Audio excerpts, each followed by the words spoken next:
Many observers declared Deion Sanders was finished. They argued that his public style attracted unnecessary attention, that his health had deteriorated too far, and that his coaching career was approaching an abrupt conclusion. They misread his resolve. When speculation intensified, Sanders did not schedule a press conference or issue a formal statement. Instead, he released a short video recorded at his Texas home, walking alongside recording artist Lil Wayne. The footage established two facts. Although Sanders still walks with a limp, he remains active, and he intends to return to the sideline. Reports from USA Today and ESPN confirmed that Sanders had temporarily left Colorado to recover from a significant, undisclosed medical condition. He lost 14 pounds and missed several summer practices, leading to widespread debate about his future. Unofficial sources suggested complications related to previous blood clot issues, but no official diagnosis was provided. Throughout Sanders' absence, numerous media outlets framed his situation in crisis language, frequently questioning whether he would coach again. By comparison, when coaches such as Lincoln Riley paused their duties for health or family reasons, coverage emphasized understanding and patience, an imbalance that reflects a common difference in how high-profile black coaches are treated. Sanders' silence was not a retreat, it was a period of recovery. During rehabilitation, he relied on family, faith, and trusted colleagues, yet stayed connected to his program through brief online updates. The video with Lil Wayne demonstrated that he retained strong support from influential friends, countering narratives that portrayed him as isolated or on the verge of retirement. The visual evidence showed that his setback is temporary, and that he remains determined to lead Colorado into the forthcoming season. Since accepting the Colorado position, Sanders has dramatically elevated the program's national standing. He first drew national attention to Jackson State and the broader HBCU football landscape, then moved to Boulder and transformed a one-win team into a central storyline in college athletics. His approach, combining hip-hop culture, direct communication, and open expressions of faith, has challenged conventional expectations for head coach behavior. Each step forward has been met with heightened scrutiny. His time at Jackson State was labeled a publicity stunt, his departure for Colorado was framed as abandoning HBCU culture, and his social media presence has been cast as distraction from traditional coaching responsibility.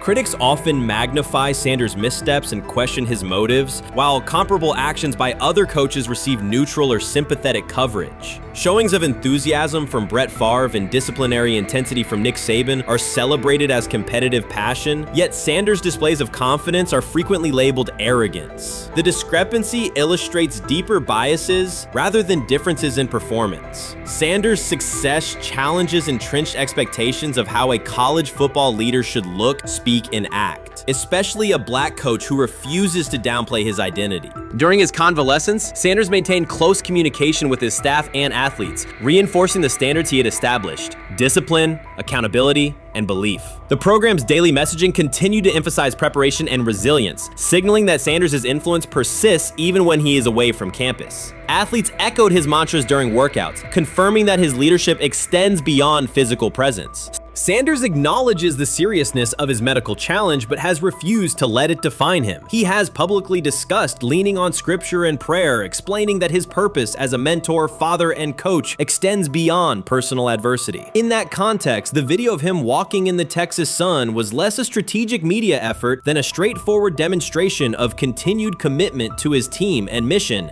Colorado still requires Sanders' vision. Prior to his arrival, attendance was low, national media attention was minimal, and recruiting momentum had stalled. Sanders' leadership brought renewed energy, authentic identity, and higher standards of accountability. Players who previously lacked representation in college football leadership found a coach who shares, affirms, and elevates their cultural background. Sanders supplements conventional coaching priorities, scheme, fundamentals, and execution with empowerment initiatives that cultivate self-confidence and authenticity. As preseason camp approaches, Sanders intends to resume full involvement, even if medical recovery remains ongoing. His presence is expected to restore on-site leadership, stabilize the locker room, and direct media coverage toward on-field progress. For Sanders, the objective extends beyond compiling wins. It includes completing a cultural transformation that expands how success and leadership are defined in modern college football. Those who predict his decline overlook the underlying traits, faith, perseverance, and purpose that have supported Sanders throughout his career.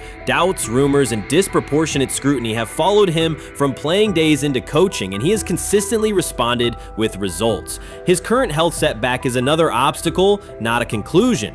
The broader initiative he leads, centered on authenticity, opportunity, and high standards, continues. When Sanders returns to the sideline, it will mark the next stage of a movement he has guided from Jackson State to Boulder.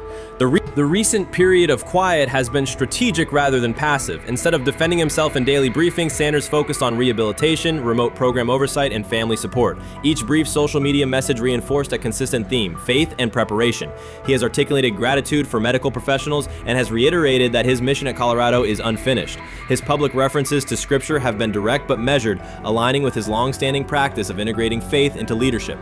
By walking through his ranch with Lil Wayne, Sanders signaled continuity. The clip underscored that influential supporters remain engaged, that Sanders' broader network values his vision, and that he remains capable of navigating physical challenges. The visible limp was not evidence of imminent retirement. Rather, it documented the reality of ongoing recovery and the resilience with which he approaches each obstacle. Colorado's athletic administration and football staff continue to affirm Sanders' program direction. Recruitment communications cite his established record in fostering cultural relevance and national exposure. Prospective athletes respond to a coach who presents a transparent path to development, both on and off the field. Current players refer to Sanders' coaching points with clarity, citing specific drills and expectations that remain unchanged during his absence. These indicators demonstrate that the core structures Sanders implemented are functioning and that his return will be an amplification, not a restart. Criticism regarding Sanders' public persona often conflates media style with coaching substance. Analysis from opponents suggests that social media engagement dilutes football preparation, yet Sanders' staffs emphasize time management and delegation. Defensive and offensive coordinators handle in-game adjustments, while Sanders directs overall culture, recruitment, and leadership. Shedeur is lighting it up in practice every day. You're not even a half bit curious to see what he could do with the ones. That makes no sense. And then on top of all of that, you got players going on podcasts and talking to people in the media saying this guy is really good. Like, this guy is legit. So even your peers respect you enough. How is it that the coaches can't see that? It always starts with the players, where the players like, hey, you see that? You seen that pass he threw? The Cleveland Browns were taken by surprise when quarterback Shedeur Sanders stepped in for first-team snaps, asserting control of the drill and instantly highlighting deficiencies across the rest of the room. His confident command forced coaches to pause practice clips, reevaluate progressions, and consider immediate adjustments to the depth chart. Within minutes, discussions spread throughout the facility and online forums as fans weighed what Sanders' showing means for the current starters. The organization now faces an urgent, data-driven decision on whether Sanders should move up permanently. Shedeur Sanders arrived at Browns practice, took several first-team reps, and the entire quarterback group immediately felt the pressure. Coaches erased the whiteboard and reviewed their plans. Staff members exchanged concerned comments, and observers began asking whether Sanders was positioned to assume a larger role. Tony, every year we see at least 1 to 2 teams.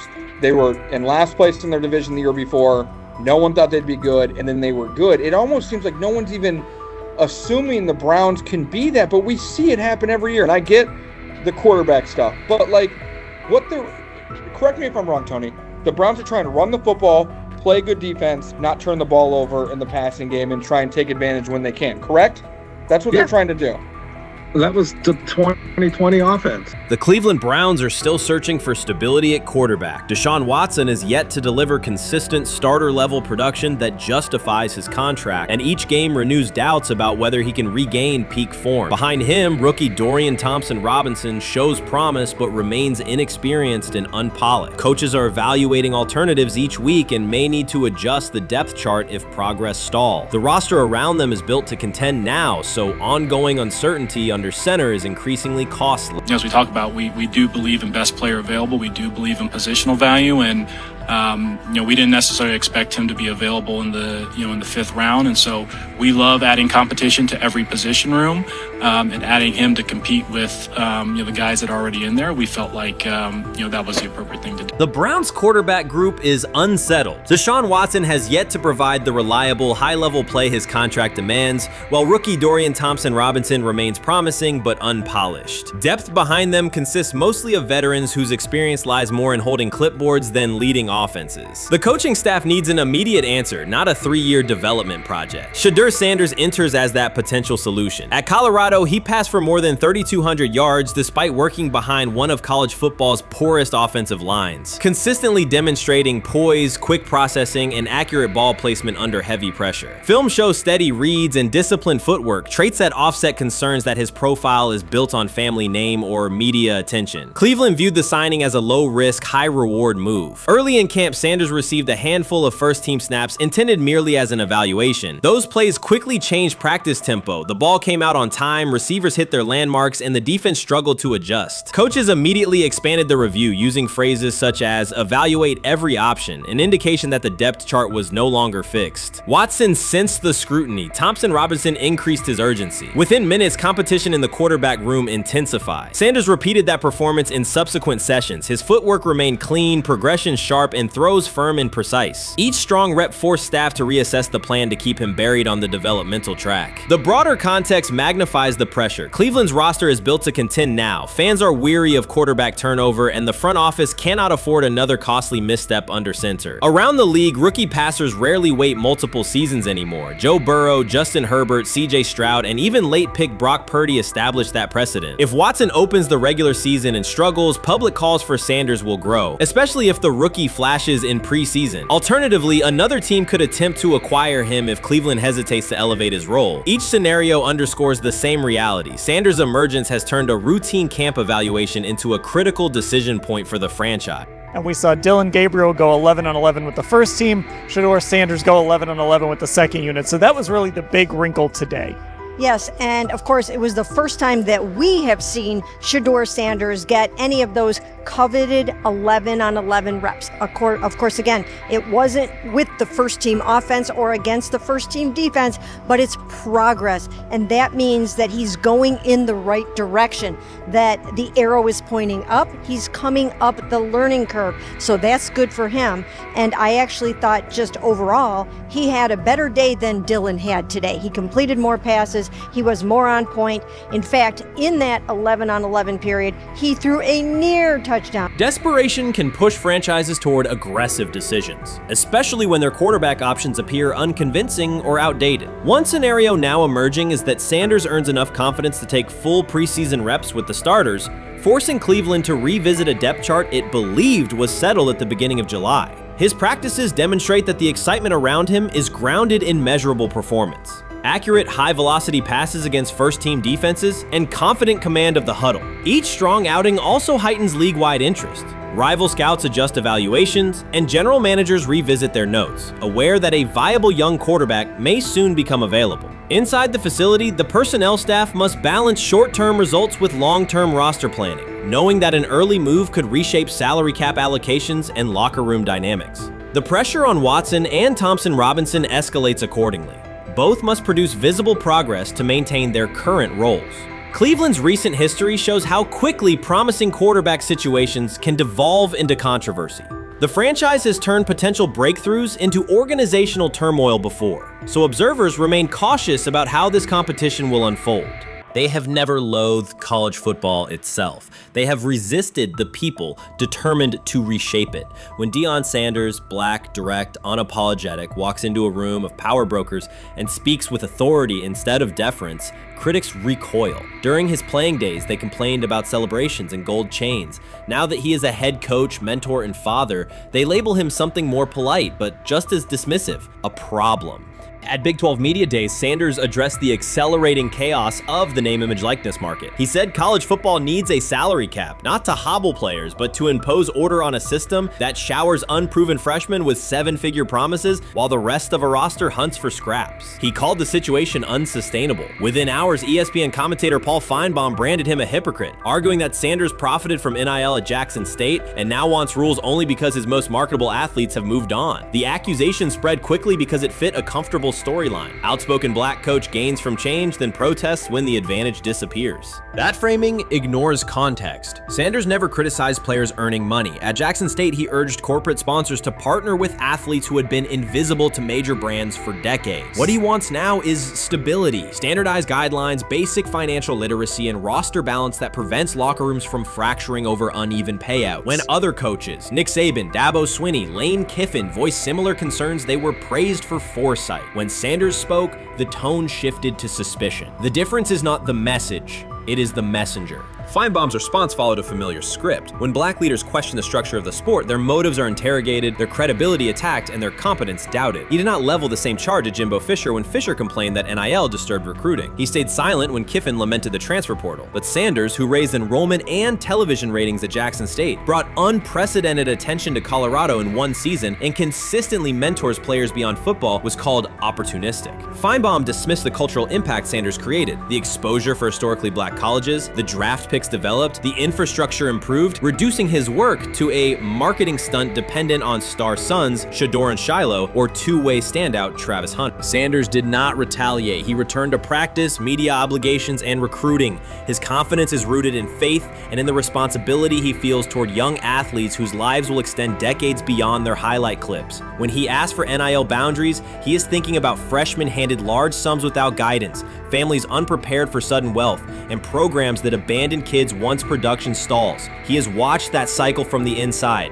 He wants protections, not restrictions. Critics predicted Colorado would fade once Shedeur and Hunter leave. Instead, Sanders signed blue-chip quarterback G.J. Lewis and a wave of transfers eager to join a program that values personal growth as much as on-field wins. Recruits see a coach who challenges the status quo, who places black culture at the program's center without apology, and who will remain visible when social media buzz cools. They recognize that Sanders does not chase attention. Attention follows his results. Media outlets reduced the upcoming Buffalo season to a win total prop. 6 victories, give or take. Sanders is playing a longer game. He wants to show young athletes, especially black athletes, that they can lead authentically, speak with conviction, and refuse to shrink for access. Success measured only by the scoreboard misses the point. If Sanders builds men who graduate with financial literacy, self-confidence, and community awareness, he will consider the mission successful, even if Colorado finishes with 5 wins instead of 10. None of that registers with commentators invested in an older hierarchy. For them, leadership should remain predictable, reserved posture, muted tone, minimal cultural expression. Sanders contradicts that image. The possibility that his methods could spread to other coaches, to other programs, threatens a model that has kept decision-making and revenue streams concentrated for generations. So the debate is not about hypocrisy or payroll ceilings. It is about control of the narrative and who is deemed qualified to write it. Sanders refuses to surrender that authority. He knows order is necessary. He also knows whose voices have been ignored whenever real reform is discussed. By speaking plainly, he forces television panels, athletic directors, and conference commissioners to confront issues they would rather defer: financial education, equitable resource distribution, and consistent national standards. Whether Colorado exceeds betting lines this fall will not change the trajectory Sanders has already set. He made Boulder relevant, energized recruiting beyond traditional power corridors, and broadened college football's cultural reach. That influence will persist long after social media debates cool. If his call for NIL structure eventually becomes policy, as the NCAA and Congress now contemplate, Feinbaum's soundbite will fade, while Sanders' imprint endures. In the end, accusations of hypocrisy say more about the accuser than the coach. Sanders has remained consistent: empower athletes, hold adults accountable, and inject stability before unchecked money corrodes the locker room. The people who stand to lose clout in that environment prefer the chaos they can manipulate. Sanders prefers a system that nurtures the players who make the sport worth watching. His advocacy is rooted in experience, not self-interest, and his critics will have to decide whether to engage with that reality or keep shouting from the sidelines.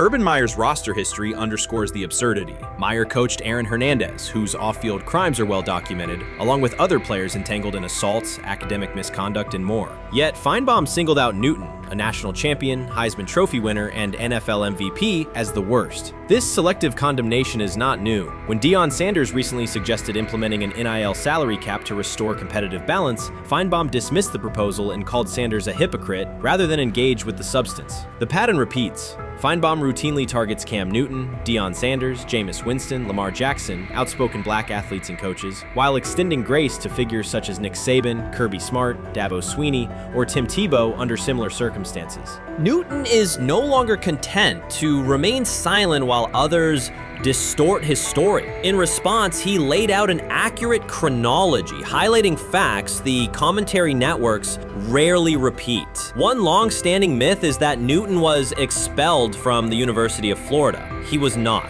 Tim Tebow held the starting job unchallenged, and Meyer had no intention of displacing his star. Like thousands of athletes each year, Newton transferred to find a place where he could play. The move was strategic, not disciplinary. He is with 3-2-2-5-3-17 to transfer to and Moorbeck. Meyer was. Critics habitually resurrect the 2008 laptop incident to tarnish Newton's entire career. Newton has acknowledged the mistake, but its relevance is overstated. The incident did not prompt his transfer, nor did it derail his trajectory. After leaving Florida, Newton enrolled at Blinn College, a Texas JUCO powerhouse, and led the Buccaneers to a national championship while posting dominant statistics. That performance earned him the opportunity to transfer to Auburn. At Auburn, Newton produced one of the most extraordinary single seasons in collegiate history. More than 4,000 yards of total offense, 50 combined touchdowns, an SEC title, a national championship, and the Heisman Trophy. Achievement compressed into a single year under intense scrutiny. Even that landmark season is recast by Feinbaum as a cautionary tale.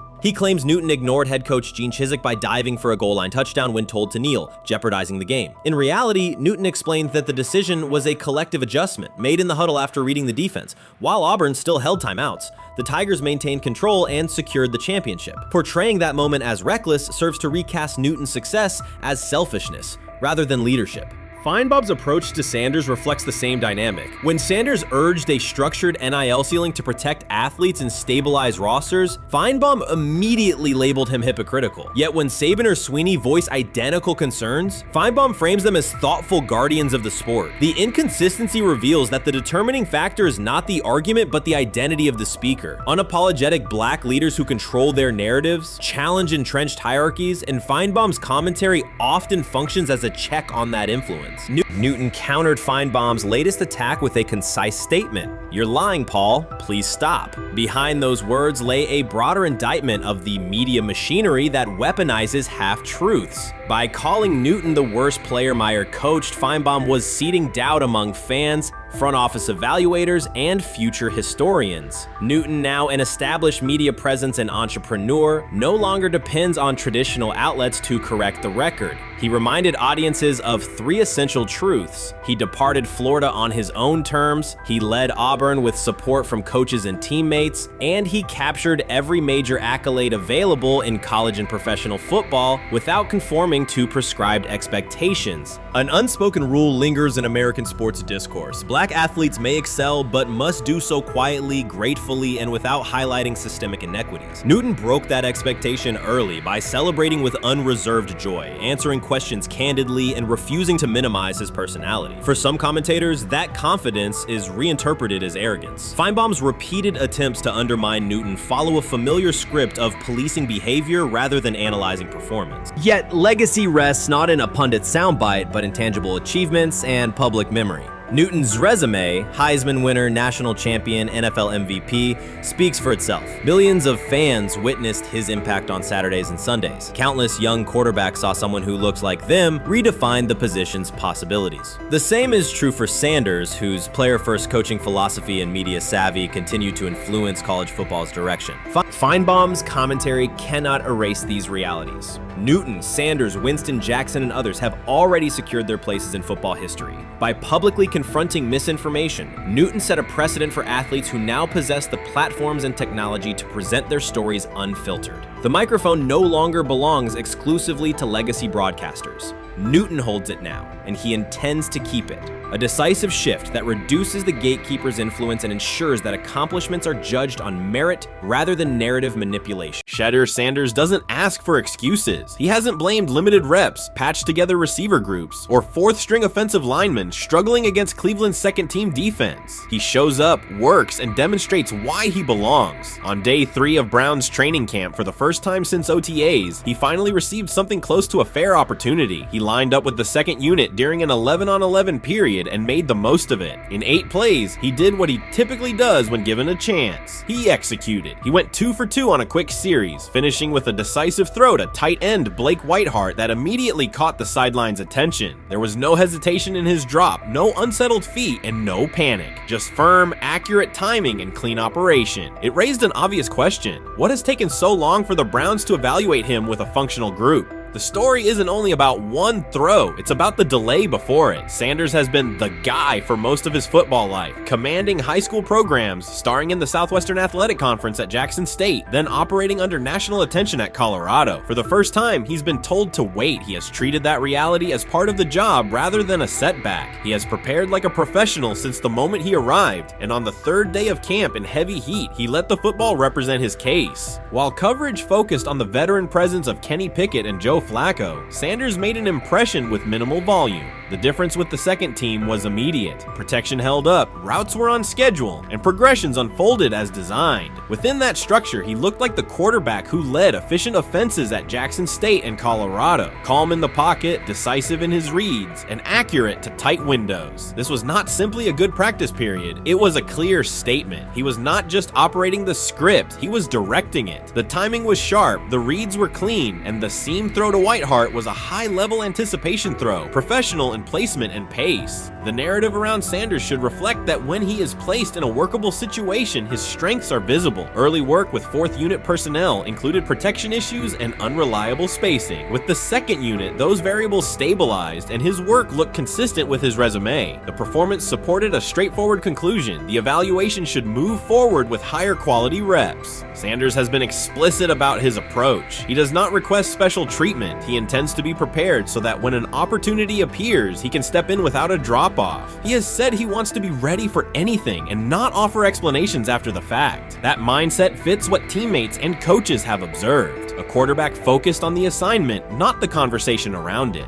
The conditions were demanding: relentless sun, heavy humidity, and a practice tempo that stressed decision-making. Many players fatigued as the session wore on. Sanders did not show signs of rushing reads or forcing the ball. He managed the pocket, reset his base when necessary, and continued to deliver on time. The path he has taken, HBCU starter in the SWAC, then Power 5 starter under constant attention, has prepared him for compressed evaluation windows. He has been under scrutiny for years. The heat did not change his process. He moved defenders with his eyes, anticipated breaks, and stepped into throws with balance. The crowd was not chanting his name, and there were no ovations. That was irrelevant to the task. He is focused on the locker room and the staff, and he is building credibility the same way he did at previous stops, by being reliable when the ball is snapped. Quarterbacks coach Bill Musgrave has emphasized ignoring external noise and keeping attention on install, footwork, and timing. Sanders is familiar with the dynamic. He has been followed by cameras and commentary since his early teens. He has experience living with attention and still adhering to routine. Under heat, with a narrow set of snaps and multiple decision points, he stayed composed and effective.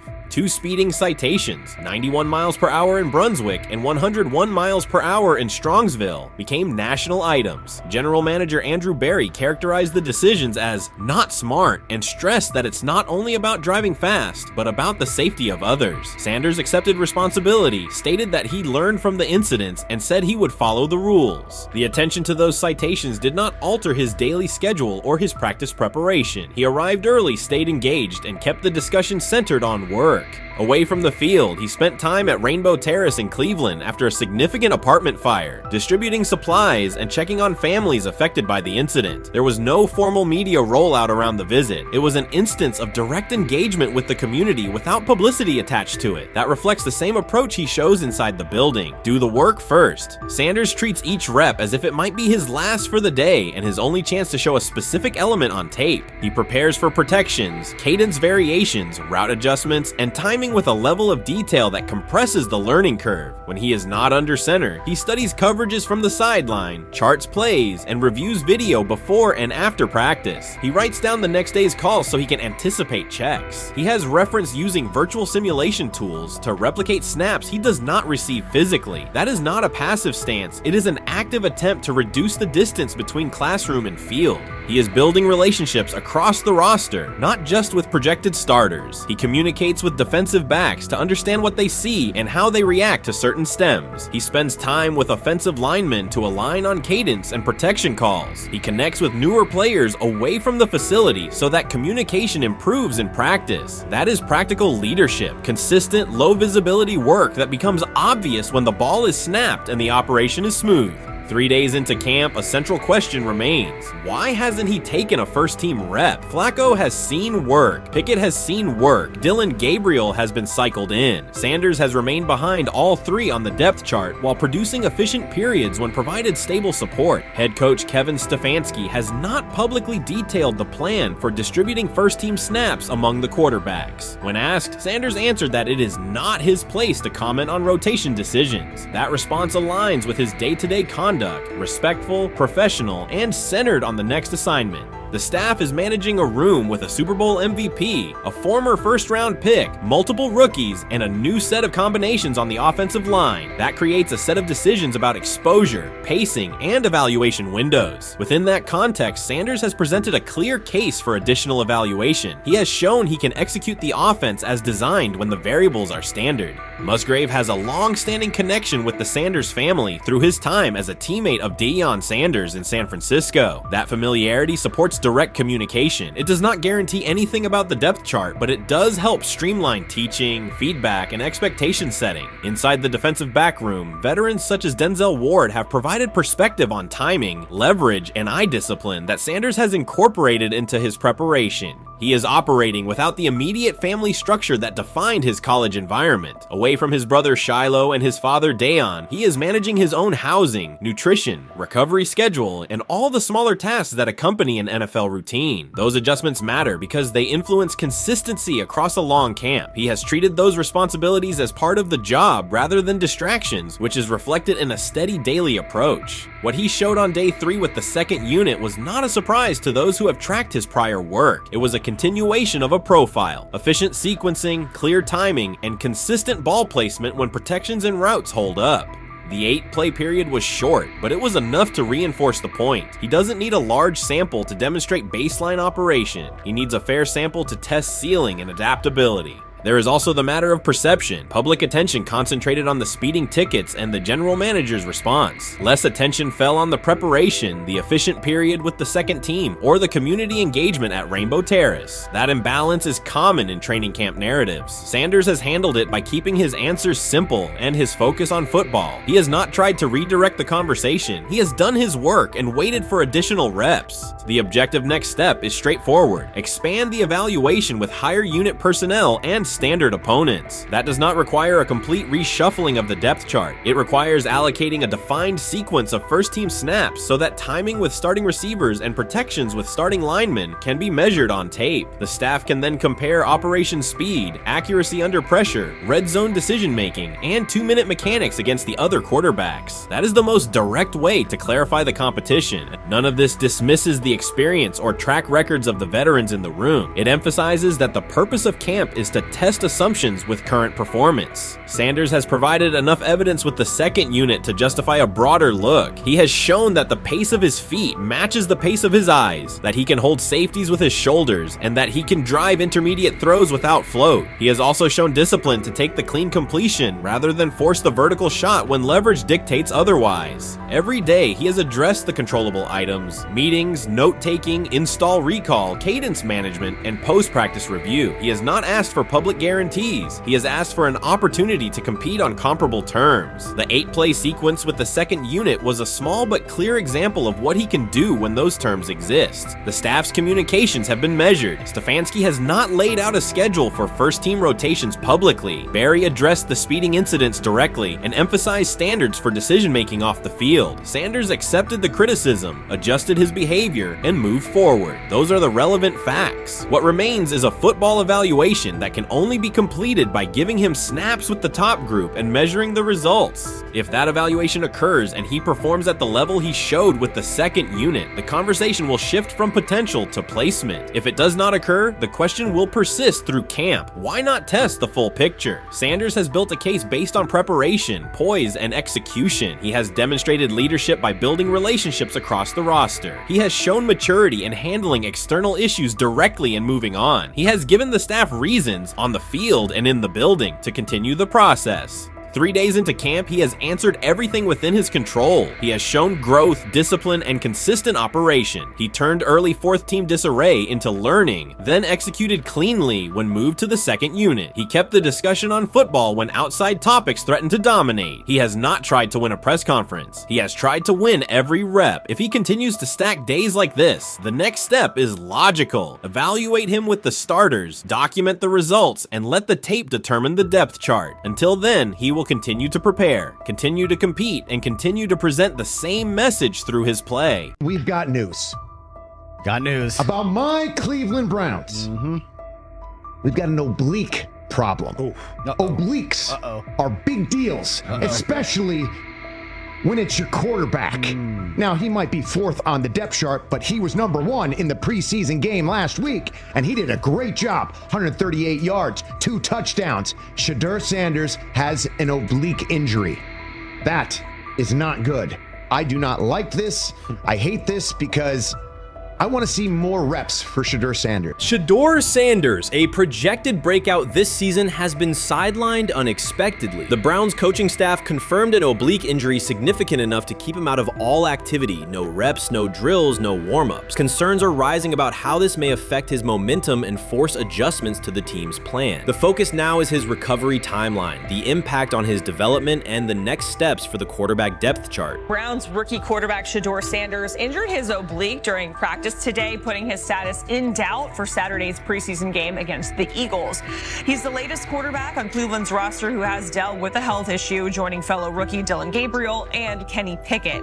Sanders, who is trying to fight his way up the Browns' depth chart, started the preseason opener last week and threw 2 practice. So how concerning is this for Shedeur as he is trying to, again, make his way up the depth chart, be QB2, potentially QB1 in the future? Deion Gabriel taking Shedeur Sanders' QB1 spot after Sanders suffers an oblique injury is more than a roster change. It signals the staff is choosing urgency over efficiency. You do not replace a quarterback operating near a 70% completion rate with one coming off a 32% outing unless the decision is driven by desperation or poor evaluation. That is not strategy, it is avoidable loss of production. The impact on accuracy, timing, and drive sustainability is clear, and the difference is apparent to anyone watching. Well, here's what we know. I mean, after practice, Kevin Stefanski, the head coach of the Cleveland Browns, was not available to the media, but I did talk to him on the field as the players were coming off, and he told me that Shedeur Sanders complained of oblique soreness during the warm-ups this morning. Shedeur Sanders' absence isn't just a gap in the lineup, it's a setback for the entire offense. He thrives under pressure and makes throws others won't attempt. When he's healthy, every pass has intent, every drive has rhythm, and opposing defenses know they're in for a long day. Replace him with Deion Gabriel and the defense senses an opening. Corners press tighter, safeties cheat down, and linebackers blitz more aggressively because they don't expect the same timing, velocity, or accuracy. Yes.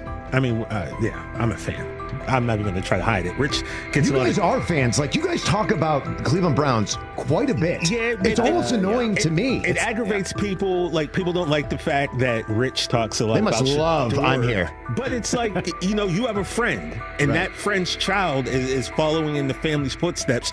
You want them to do well. I don't know why people have such an issue. I know Rich is supposed to be impartial, but it's kind of hard when you have that type of tie to it. But yeah, I'm rooting for Shedeur, man. And Deion Gabriel's 32% completion rate isn't just poor, it's untenable at this level. A number that low needs no context. It means 2 misses for every completion. Weather, opponent, and play calls are secondary when efficiency is that limited. That output does not sustain drives or keep the full playbook viable, yet he is starting while Shedeur Sanders is sidelined. The contrast is clear. Sanders brings accuracy, timing, and command. Gabriel's recent performance reflects inconsistency and missed opportunities. Choosing Gabriel under these circumstances reduces offensive reliability and invites defensive pressure. It is a decision that sacrifices efficiency and field position. So it'll be interesting to see what happens with Deion Gabriel, but to the Shedeur Sanders point, it is unfortunate because I thought he was gaining some momentum. I know the practice that they had before they left for Philly, Daniel Oyefusi reported that he actually took the most reps of all of the quarterbacks. And that was the first time that had happened. It was the first time that he had went ahead of Dillon Gabriel, practicing with the twos, etc. So, like, coming off that stout performance against the Carolina Panthers, he was gaining momentum. If this were a clean evaluation, there would be no debate. Shedeur Sanders is the clear choice. He's accurate, composed, and consistent with a track record of high-level production. Dillon Gabriel remains a question mark, and not the kind that stresses defense. He's the kind that makes coaches consider leaning on the run to limit risk and protect field position. The reality is that injuries create openings for players who haven't earned them. Gabriel has stepped into QB1 while Sanders is out, but that reflects circumstance, not superiority. We don't know the severity of this oblique injury and whether it will even keep him out of Saturday's game against the Eagles. As for moving up the depth chart, I'm the Browns preseason sideline reporter. I was there Friday night when he burst onto the stage and set the NFL world buzzing. And yes, his demeanor was tremendous. His poise was tremendous. He did the things that were asked of him. But at the end of the day, he wasn't actually asked to do all that much. The real concern is how this could attach to Shedeur Sanders' reputation. The NFL is unforgiving about availability. An oblique injury for a quarterback isn't minor. It affects mechanics, torque, and timing. Even with a strong return, the injury-prone label can linger. For the Cleveland Browns, or any team seeking stability under center, that perception is toxic. Teams don't want a player they fear won't make it through October. That's the risk. Talent doesn't always overcome league politics. Once questions about durability start, they rarely fade. They surface in contract terms, roster decisions, and sideline evaluations. So Shedeur Sanders is injured again?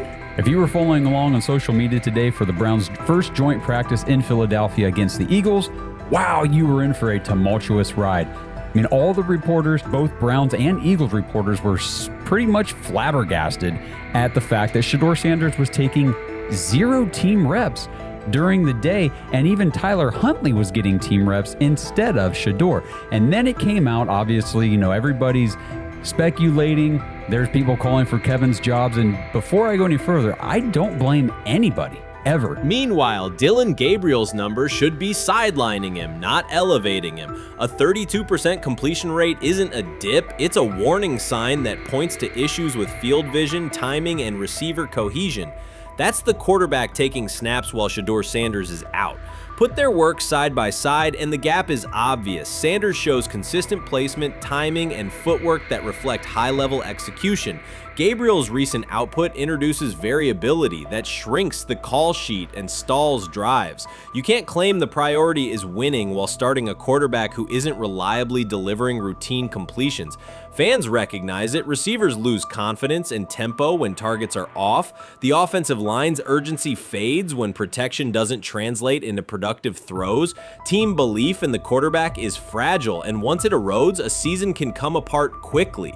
We could be looking at, 3/4 of Snoop and maybe 1/4 of Dillon Gabriel. Not really exciting for the fans. Of course, it would be nice to see what Dillon looks like. Did spend third-round capital on him. If you're Dillon Gabriel and you're a rookie, is not you want to get healed. You want the reps. You want to take these reps. So what do you do to prepare yourself and get ready? Because, man, when rookies get injured, it's like these reps are so valuable. Yeah, sets them back a lot. We do have some video here. Mike Garafolo had some video of Jalen Hurts kind of helping Shedeur use his cart to get off the field here. Shedeur Sanders changes the entire equation. His presence under center keeps defenses honest, keeps teammates engaged, and expands the coaching staff's options. You can call vertical shots, open the playbook, and control the game's tempo. Dillon Gabriel limits that. With him, the playbook narrows, drives stall, and the defense ends up on the field too long trying to compensate. The Cleveland Browns are not in a position to gamble at quarterback. This is a franchise with a difficult history at the position. With Gabriel, the issues are visible from the stands. A 32% completion rate won't jump to 60% with a few extra reps. If anything, it will decline as defenses present looks they would not risk against Shedeur. And that's the core issue. Shedeur Sanders at 80% is still a better quarterback than Dillon Gabriel at his best. That isn't exaggeration, it's the numbers. If Sanders is a 70% passer when healthy, even a drop to 60% keeps him well ahead of where Gabriel is now. Yet the team is rolling with the quarterback who isn't delivering routine completions. Every week Sanders is out, his hold on QB QB1 loosens. That's the hard truth. The longer Gabriel stays in the role, the more coaches cite continuity and chemistry to cover what's happening on the field. Every throw and every drive has to be a statement, not just to win, but to erase any notion that Gabriel is a legitimate alternative. In the NFL, QB1 isn't handed back because you used to be the best option. You have to take it.